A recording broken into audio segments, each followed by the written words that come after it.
My dad is really nice, and I love him. He's bald, and he always tells me to try hard and never give up.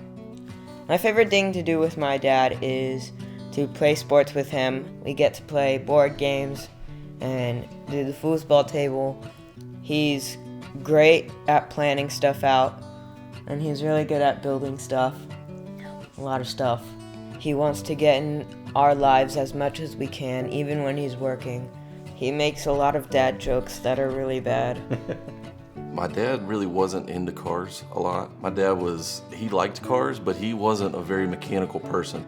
But we connected over those type of things. We went to some car shows together and different things like that. But my biggest passion was cars, and he knew that. So even, to be honest with you, if he didn't like them, he would still like them just because I liked them. My dad is giving, he is kind, loving. He was coaching, and I would be on his back in a... What was it?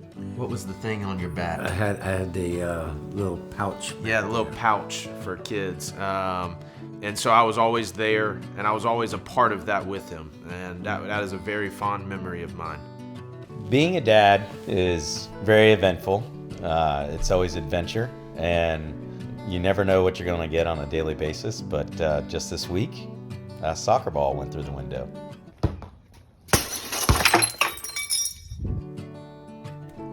You want to allow your children to make mistakes, and you want to allow your children to learn from mistakes. I don't think you'll kick a soccer ball out the window again, will you? Yeah. Hope not.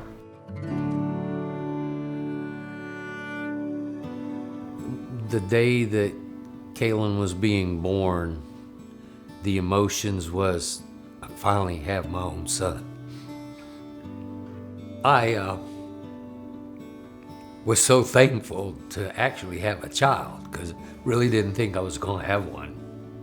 It took 5 years for us to have Kaylin. The bond is very great. We have that bond that can never be broken. My dad was a great man. He was a standard in my life. He was a pastor for 35 years. He was always a leader in our family, in our church, and my sports teams growing up, that type of thing. And when I was 25, he actually passed away at 61 from a heart attack.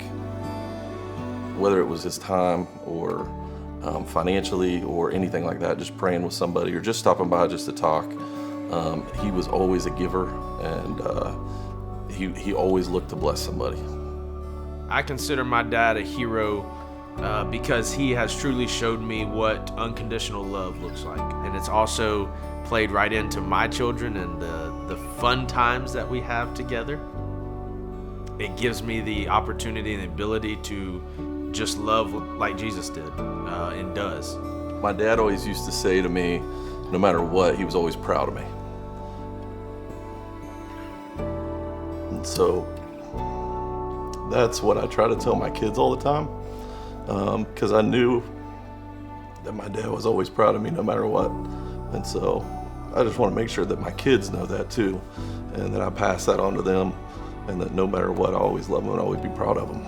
We've been given the freedom, the privilege, the honor of being a father to these children, to where we have to make sure we, one, keep them alive, but more so having them being their best self.